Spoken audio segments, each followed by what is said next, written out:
Hello and welcome to Global Order. My name is Ishan Dhar. Today, we are privileged to be joined by none other than Mr. Abhijit Iyer-Mitra, Senior Fellow at the Institute of Peace and Conflict Studies.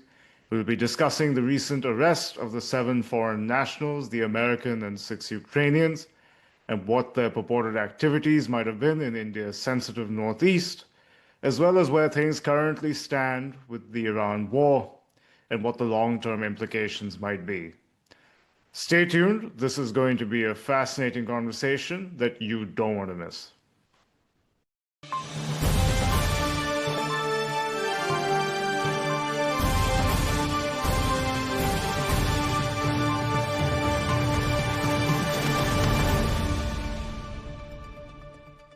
Abhijit, it's an absolute pleasure to have you back on Global Order. We're eagerly looking forward to your insights.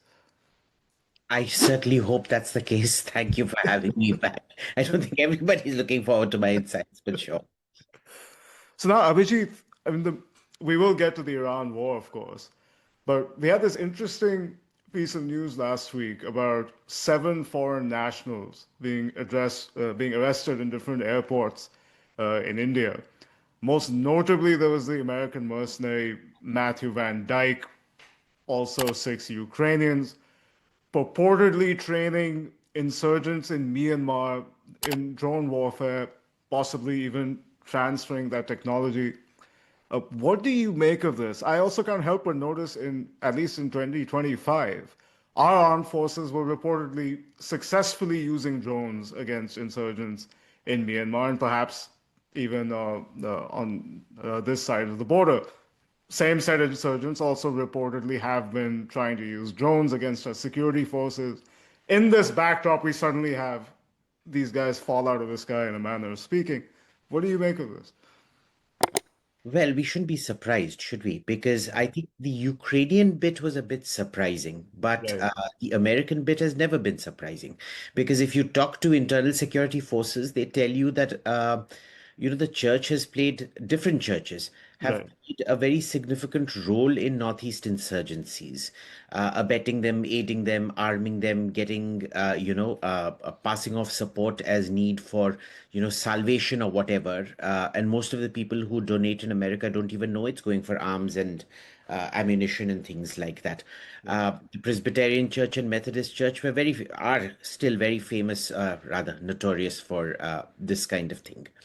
So Matthew Van Dyke being arrested out here isn't surprising. What is surprising, though, is that he came to India. People didn't seem to know what he was up to.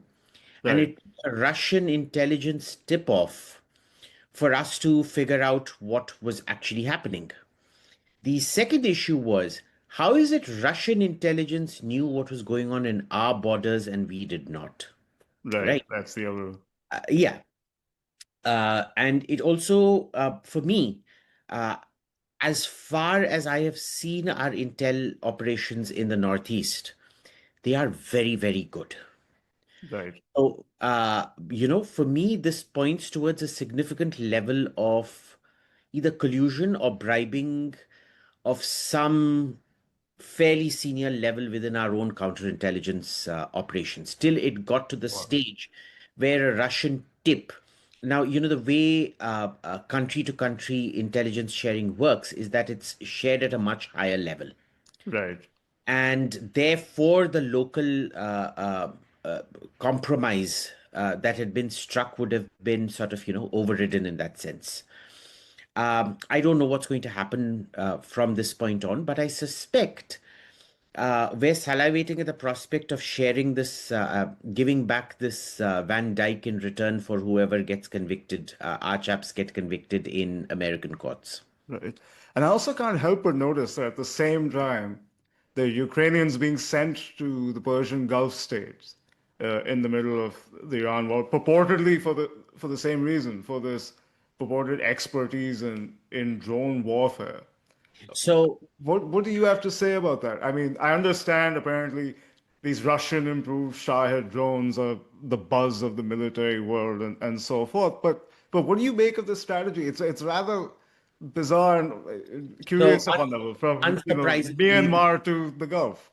Yeah, unsurprisingly, they're originally a German design, which the Iranians took and made much cheaper and better. Because, the Germans tend to over-engineer and overprice everything. Right. Uh, I don't know if you know this, but an actual BMW 7 Series, which costs you something like close to a crore, the actual cost price of it, including all labor and manufacturing, is somewhere between 7 to 9 lakhs, depending on the finish and whatever you go for. So they reverse engineered and dumbed down and well smartened up that drone. Right. It doesn't really require much training. I don't know if you've played around with those commercial drones that we. Yeah. It's more a case of, targeting and knowing what to hit, when to hit it. Just because a lot of people they're thrilled at the idea that they've got an airstrike capability, and they tend to be very let's say, trigger happy with their drones when they first get them. These are dead cheap. I don't know if you've seen this latest video that's come out yesterday of Kim Jong Un's daughter playing around with a attack drone and it hitting bang on center. Oh In wow. Yeah, she's driving a tank and playing around with attack drones and things. So, not tough, very low technology threshold. Technically, if you look at it, all the technologies involved, except the two-way communications, are about 80 years old. It's very, very basic, more, 100 years old, very basic propeller technology. Right. What they do is they completely change the game in a war, like we've seen with Ukraine. Now, Yeah. Ukraine, precisely because, Ukraine isn't high up on everybody's radar right now for whatever reasons, they've been peddling their expertise to everybody to make themselves useful to Europe. We're the first line of defense for Europe against the Russian Mongol horde. They call them the Mongol horde, essentially. Um, we've got urban combat experience. We've got uh, low intensity warfare experience. We've got drone and counter drone experience. We've got infiltration. That attack they did on Russian airfields, for example, Right. was a great selling point for them. And it's also, I don't know how impactful it is, but it's certainly part of their PR to get more attention. And leverage perhaps. That said, we also need to remember Ukraine does a lot of influence ops. A lot of the money the Americans have given them, we don't know if the Ukrainians are directly doing it or it's guided by the CIA. They've actually paid people, academics in India, to come to Ukraine and advocate their cause in the Indian parliament and in the Indian security establishment. Oh really? Oh, yeah, yeah, yeah. Okay, I wasn't aware of Uh, this. Yes, actually paid people to visit and advocate. They actually have a lot of Indian academics on their retainer, uh, you know, uh, propagating for Ukraine. So it's quite, it's not subtle, it's very in your face. My issue here is how stupid do you have to be uh, to think you were not going to get caught or get away with it without consequences? And I think they did not think that. I do not think they were stupid. I think what happened was they were assured by the Americans that some setting had been done and it was perfectly safe for them to come here without consequences. Right. And if we were to just focus on the Northeast again for a moment and zoom out, and even the surrounding regions, you can't help but sort of see this as a part of something bigger, especially considering the circumstances under which the government in Bangladesh fell, what Sheikh Hasina was claiming. Before that, a Marine dies in Dhaka under very mysterious circumstances. Various armed Americans have also been picked up in our airports, and it's not been really reported widely. Balen Shah has come to power in Nepal. He's purportedly got American connections. We have expressed worries about the Siliguri corridor before. Do you think, and of course, there was even this Korean American lobbyist in the US who lobbies for Naga insurgents, who also suddenly happens to uh, become active around. Yeah. around this time. Now, at the risk of sounding a bit like a conspiracy theorist, it does seem like there is something afoot. What do you think? Uh, Look, I try not to connect all These these disparate strands. Yeah. So yeah, so the thing is, yeah, because then you end up sounding like a conspiracy theorist. The Yeah. problem is in these last, since COVID, conspiracy theorists have turned out to be right and everybody else has turned out to be wrong. Right. So it's just one of those ironies of life. Right. But I think the Marine dying was a different issue. It was a very normal death which got talked up. People do tend to die, Yeah. especially Marines who tend to use performance enhancer.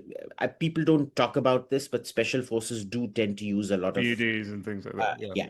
So, and that increases the chances of sudden death, and there are trade-offs, and they choose those trade-offs. That's fine, Right. especially American special forces. Um, the other thing has been, with Trump, what we see is a resurgence of uh, quite militant church activity, which could be linked to a lot of this. Because I can tell you in Bangladesh, uh, the American interference was really passive interference. There wasn't active interference. Right. If you remember, the only person really advocating for Bangladesh was this former diplomat washout called John Danilovitz or I whatever. suppose whom you sparred quite a bit with on social media, I should say. Not just sparred. I've actually met the clown in Dhaka at this reception. We were part of a delegation, an ORF delegation at that Yeah. time, and it was the ORF and Bangladesh Enterprise Institute were hosting the India-Bangladesh strategic dialogue, which was a Track 1.5 event. And the ambassador at that time, it was Pankaj Saran. He hosted a dinner for us, and then the French embassy, for whatever reason, hosted a dinner for us. And I remember meeting this guy here, and he was just as unsavory then as he is now. He was Yeah. claiming, how he was the local Don Giovanni in Bangladesh, how he had bedded half the generals' wives and things like that. And Oh, it's wow. a diplomat talking like that. Uh, Yeah, it's a bit. fine. Diplomatic events tend to be a bit loose, but we're not a NATO alliance member. Saying this kind of shit in front of people who aren't NATO members and not bound by your code and things like that, and claiming you've slept with half the generals' wives. Um, you, I mean, leave aside the fact that it's Yeah. Yeah. So unsavory. it's not just pushing the envelope. Yeah, yeah, yeah, and Yeah. that too being a diplomat, Right. it is. And this fellow then rocks up. I mean, imagine, look, if the U.S. government had been pushing the coup in Bangladesh, they would have certainly chosen someone with a lot more gravitas than John Danilovitz to represent them, right? Right. So I'm not buying the American interference. I think we've gone back to this mode. Indira Gandhi's time, Indira Foreign Gandhi hand about the hidden hand, I of the think hidden she hand. used to Sorry, call it, hidden right? hand. Yes. Yeah. And I think we've gone back to that mode where we're seeing too much of this. Again, with Nepal, I think if you've seen Nepal Gen X, they're very, very angry. Right. They're very angry. They're very reels driven. Indian Gen X is also very reels driven, I guess. But it's not angry reels. A lot of it is just funny content and things like that. Yeah. It's okay. While It's a you'll lot of. see a culture of angry reels, there's anger across the board because everyone's failed. The communists have failed, the Congress failed, the monarchy failed, no change in situation, no new economic plan, no new ideas or anything. When everybody begins to seem the same, when everybody's willing to get, I mean, remember the last government, I think, was a coalition between communists and the one branch of communists and the Right. Congress, things like that. At that point, see, when if you remember what happened in Kashmir, it was precisely because Farooq Abdullah and the Congress came together.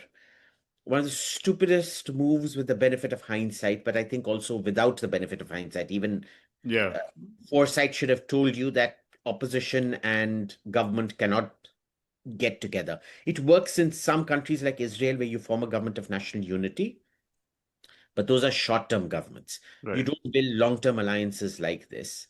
They did. And uh, especially in governance deficit states, you need to blame somebody else for things. Right.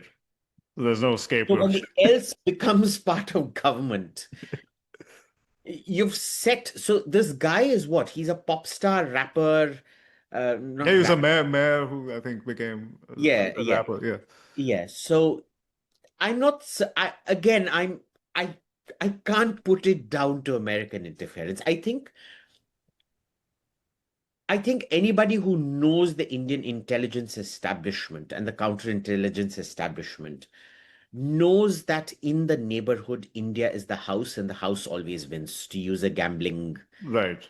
uh, phrase. So I'm not worried about Nepal. I'm not worried about Bangladesh. I am not worried about Sri Lanka. Remember, everybody said he was China's stooge. He was gonna hand Sri Lanka over to the CCP. And look, he turned out to be the most pro-Indian president Sri Lanka's had Right. in a very, very long time. Yeah. Maldives, everybody was like, oh, we've lost Maldives. Muizu's irretrievably lost. Maldives is the new Pakistan. And look at where Maldives is today. Uh, I'm not falling for that America conspiracy theory. That said, I will say that we have seen an uptick Right. in a church fundraising and support, and certainly the narratives and discourses. But remember, the Israelis were also caught arming the cookies in Manipur.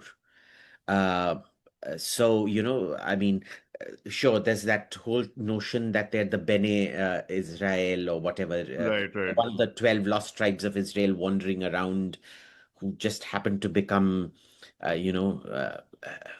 Mongoloid features and things like that and speak a totally unrelated language, but sure. But they were caught, Israeli arms were found with Cookie Milton. So, yeah, So it shows you just how complicated some yeah. of these relations are. Now, segueing into Iran, we did discuss the prospects of regime change and so forth earlier. Mm. Are you surprised at all by how this operation is going? I would say probably not. I would like to hear from you about it. I am actually stunned at the monumental incompetence of the Israelis and the Americans. Not so much the Americans. Americans, you can kind of expect it from them. They're very ham-handed in their approach. Right. Uh, uh, if you say, I want meat, they don't do anything in half measure. You'll get like 20 kilos of meat at a barbecue. If you say you want hot sauce, you'll get mind-blowingly hot stuff that you don't get in India. So that sort of using a hammer to crack an egg approach, with the Americans, I expected. With the Israelis, this lack of finesse that we saw Yeah. is quite surprising, because if you remember, the last campaign in June last year was very well executed. It was a textbook case of tactical surprise, very limited targeting, being very careful what you want to do, calculating all the second and third order effects that could come out of it, and being fairly accurate with it. This time, you expected much greater effects, because if Israel alone could pull off something that spectacular, you expected a lot more with American involvement, which we're not seeing. We've seen an expanded target list, but not an expanded effects on ground list. Because you can bomb a lot without changing anything, Right. which is, of course, what the Americans did in Vietnam. They bombed a lot, and the Vietnamese still ended up winning the war. Uh, and there was that famous Robert McNamara calculus where he put everything down to a mathematical equation on the board. And as per him, America was winning even when the North Vietnamese came and attacked the US embassy in Saigon. And that was the week, of the Tet Offensive, where the entire American narrative really collapsed. Yeah. Um, there is nothing going right. America and Israel have passed on the costs of the war. See, they may have a cost benefit analysis that works for them. Right. You start losing wars or narratives when the cost benefit doesn't suit everybody else. You've imposed such a high cost on all the Gulf states. Right. You've imposed such a high cost on the global economy. You've imposed such a high cost on, you know, uh, the Indian diaspora in the Gulf. That's what, 1 crore people, 10 million people, which is half the population of Mumbai. Yeah. And that half the population of Mumbai probably has 2, 3 times the disposable income of the whole of Mumbai, because that's an extremely high disposable income diaspora that goes out there. Yeah. You're really hurting the core of several countries' economies right now, right? How did you not factor that in?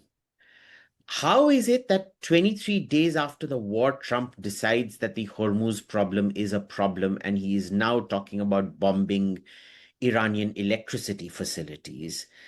If you're going to bomb Iranian electricity facilities, how do you maintain this notion that the Iranian people will rise up and realize it is in their interest to have their own electric facilities bombed when their relatives will be dying in hospitals because the defibrillators won't work, the ECGs won't work, the operating theaters won't work, schools will not function, essential services will stop?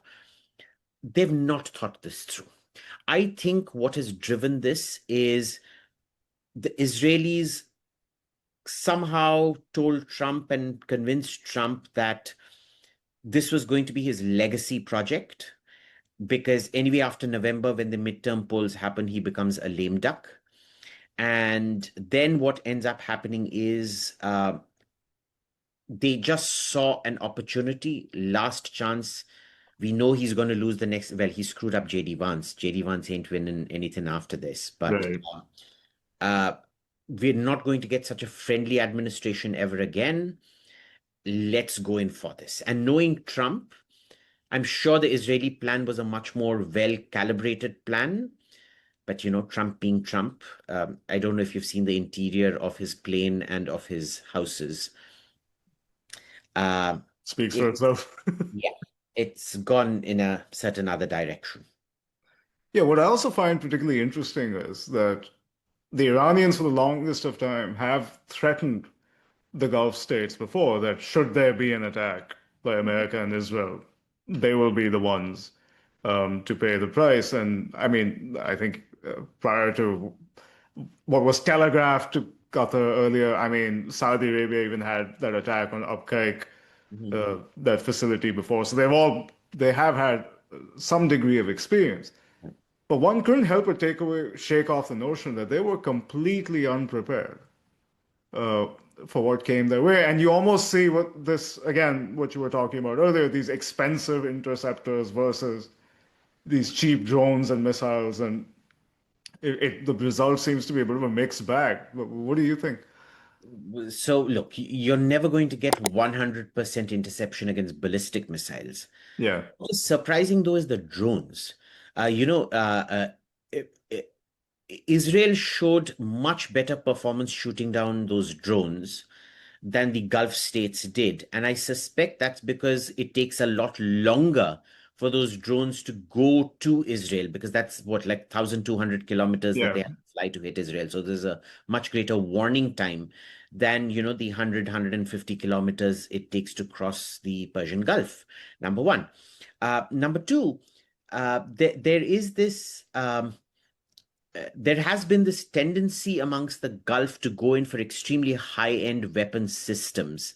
And right. there's always that dictum of Stalin, which he used against the Germans, which was, quantity has a quality all of its own. The Gulf states are discovering that they need a great bulk as opposed to great quality. You also need quality, but you also need bulk. They did not have a bulk defense system. That is one, but they should have gamed it. They should have been expecting it. They should have waited for it. I think the surprise wasn't so much a capability surprise as it was a surprise of not knowing when the American action was going to ensue and the scale of that American action, certainly not its scope. Not its time. I think everybody was expecting something is going to happen. They didn't know when. They expected some form. I think they expected some form of warning. And when the scale became apparent, at that point, the inadequacy of their defenses would have become apparent. They would have initially thought, because we are not supporting any of this, Iranian attacks are going to be limited to American bases, and the number of interceptors we need are adequate to the job. We don't have to do it. The Americans have interceptors on their bases. They'll do it. Like, remember the last time when the American Yeah. B-2s finished the job or suspectedly, apparently not finished the job in Natanz. They attacked the base in Qatar, and those missiles were successfully intercepted. So that's what they thought. The issue is we've always seen Iran willing to push the envelope. If you remember in the I don't know, were you born then? My age is showing. 1991 Gulf, 1990 Gulf War. No, I was born in 93. So. Okay, yeah, you don't. Okay. Fortunately, unfortunately, I wasn't. Yeah. So when the Allies attacked Iraq to liberate Kuwait, the first thing Saddam Hussein did was he started showering scuds on Tel Aviv and Jerusalem and places like that, because he believed that attacking Israel would break up the Arab coalition against him, which included Syria, by the way. Right. And what a price Syria paid for that. Well, the Assad family paid for that. It was Daddy Bashar al-Assad at that time. But anyway, so they, I think, learned from that. If you remember when Qasem Soleimani was killed in Baghdad, they attacked an American base in Saudi Arabia. Saudi Arabia or Qatar or Bahrain, or I Yeah. forget. Yeah, they fired missiles. Yeah. They fired missiles. They, in the past, have also fired missiles. They pretended it was a Houthi missile, but we know from the trajectory that the drone came from Iran when the one of the Houthi leaders was killed, and that drone went and hit Saudi refineries, which is, in near Kuwait. It's in the northeast, which is the Shia majority. Very surprisingly, all of Saudi Arabia's oil Yeah, it's is in in the the Shia majority right, areas, right. which is basically south of Kuwait. A very small area south of Kuwait, in fact. It's the same oil well that runs from Iraq to southern Iran to Kuwait through to northern Saudi Arabia. Well, same reservoir at any rate. They've done this before.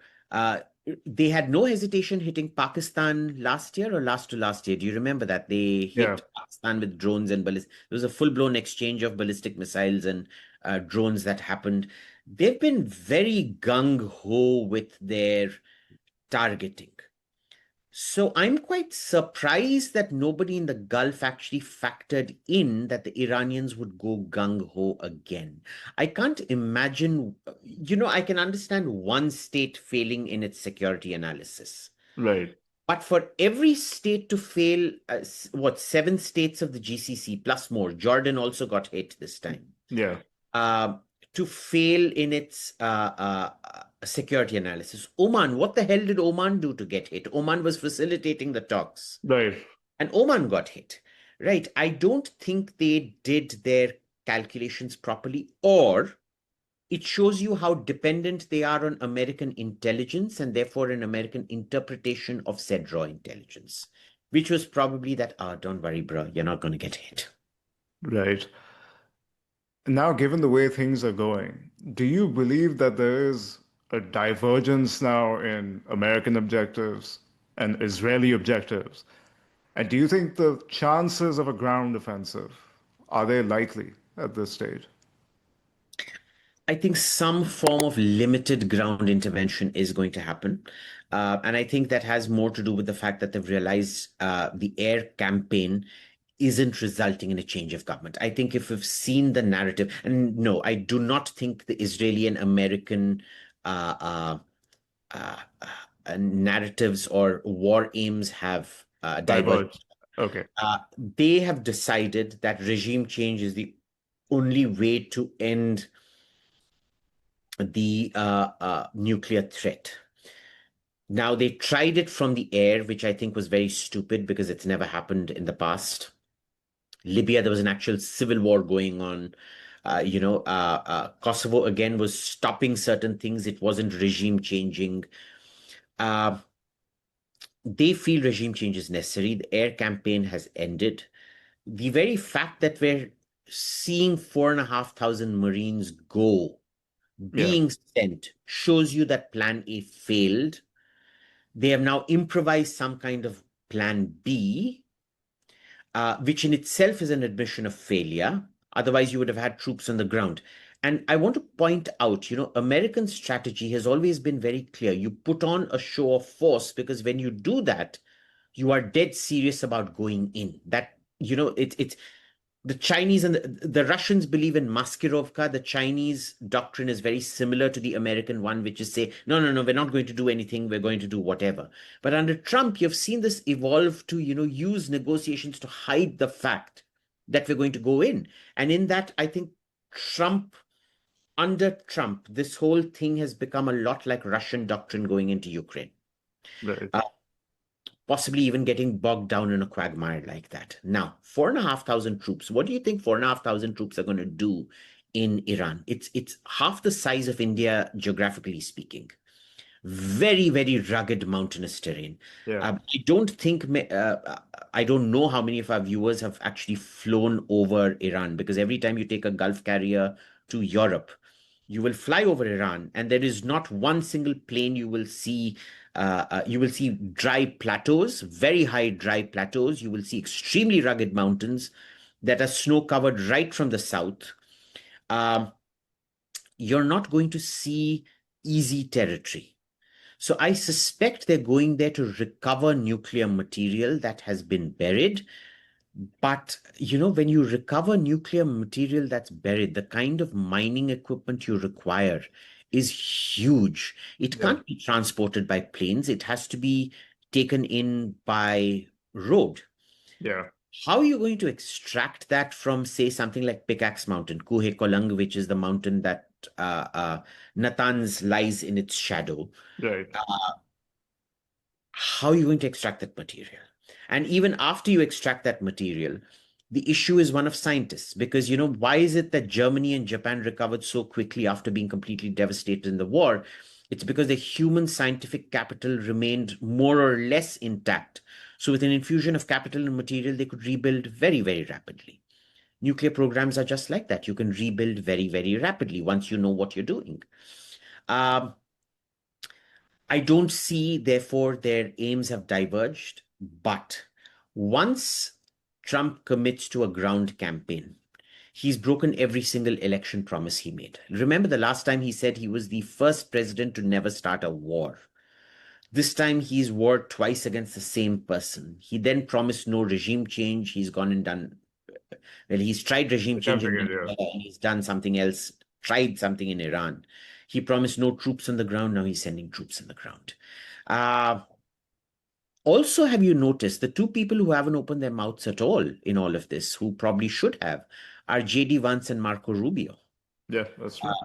Sitting mum. Hegseth is talking, Trump is talking, Rubio and JD Vance are not talking. I think JD Vance is seeing the end of his political career, and maybe so is Rubio, which is why they're not opening their mouths. I think that should tell you a lot about the situation in the cabinet in the US, that even within the US government, there seems to be low confidence. Speaking of people opening their mouths in the US government, what do you make of I guess, the very public resignation of Joe Kent? Look, the fellow was an unsavory character, right? I mean, Right. I know because he's gone up against Trump now, he'll suddenly become a Martyr of good sorts. guy, and like John Bolton. I mean, seriously, dude, if anybody remembers John Bolton making, turning John Bolton into a hero, give me a break. Uh, but they'll do that. This is standard in any government. You will always have people who object. And I think in this particular case, Joe Kent is really trying to shore up the MAGA base, precisely because this man has broken so many of his campaign promises. Uh, Joe Kent will initially be a villain with MAGA, and then when the tide turns, he will become the great MAGA hero. He's done, I think, the politically smartest thing to have been done so far. And there are many arguments out there that this current iteration, I guess, of this war are providing the Iranians with an impetus, I guess, to go ahead with uranium enrichment. Do you think that's the takeaway for them from all this, or would it be something else? Well, look, the Iranians had already enriched to about 90%. Yeah, so Uh, they're not far off, I they're suppose. not far off. They're not far off at all. Should it be? Because their thing is quite accurately, I might add, legally, that as per the NPT, as long as you do not have nuclear weapons, you can master the entire nuclear cycle, complete enrichment, the entire reprocessing cycle, everything you can master. That is your absolute legal right.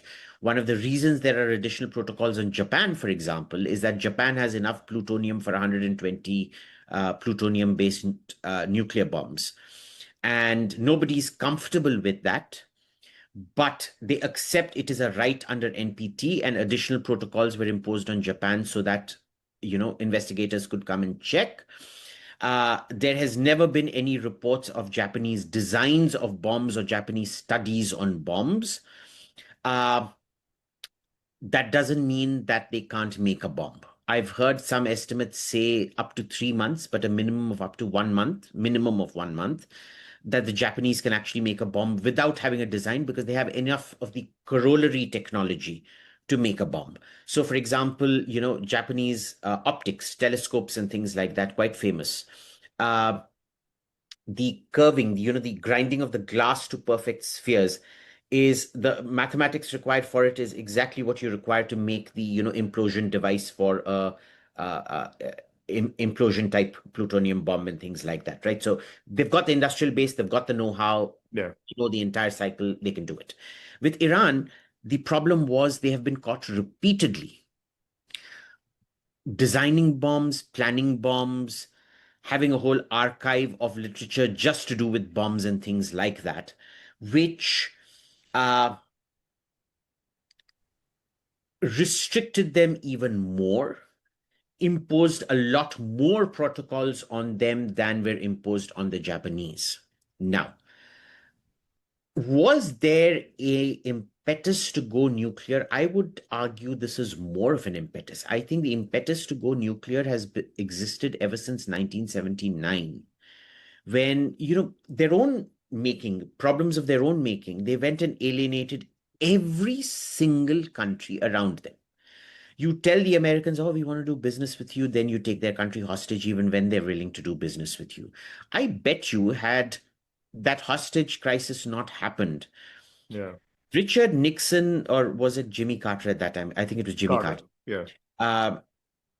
Uh, would have done to Ayatollah Khomeini exactly what Trump did to Al-Jolani. You're a great moderate leader, you're secular, you're progressive, you're good looking, you're a fashion icon, whatnot, whatnot, whatnot, and passed him off as the next best thing to happen to American food since McDonald's invented the hamburger, right? Um, but they went and alienated the Americans. Then they go and alienate the Russians. Now, why would you do that? The Israelis are supplying you weapons for your war against Iraq, and then you go up against the Israelis. So you piss off the Americans, you piss off the Russians or the Soviets, you piss off the Israelis who are trying to help you. China, you break off ties with them because China is supplying both you and the Iraqis with silkworm missiles, which is what they always do. Dude, how many enemies can you make? So what ends up happening is Iran used to be the cutting edge of American Middle Eastern policy, not Israel, not Saudi Arabia. If you look at all the Gulf states, they got diddly squat compared to what Iran used to get. Even though Saudi Arabia produced a lot more oil than Iran, even then, Yeah. Iran used to had a much, much more advanced military. Now, that military edge was completely squandered in the Iraq war, and it has never recovered since then. Now, when do countries go for nuclear weapons? When the conventional balance turns against you so decisively that you cannot hope for a conventional victory. You turn to nuclear weapons. So I would say since about 86, 87, 79, the case was made. By 87, the need became apparent.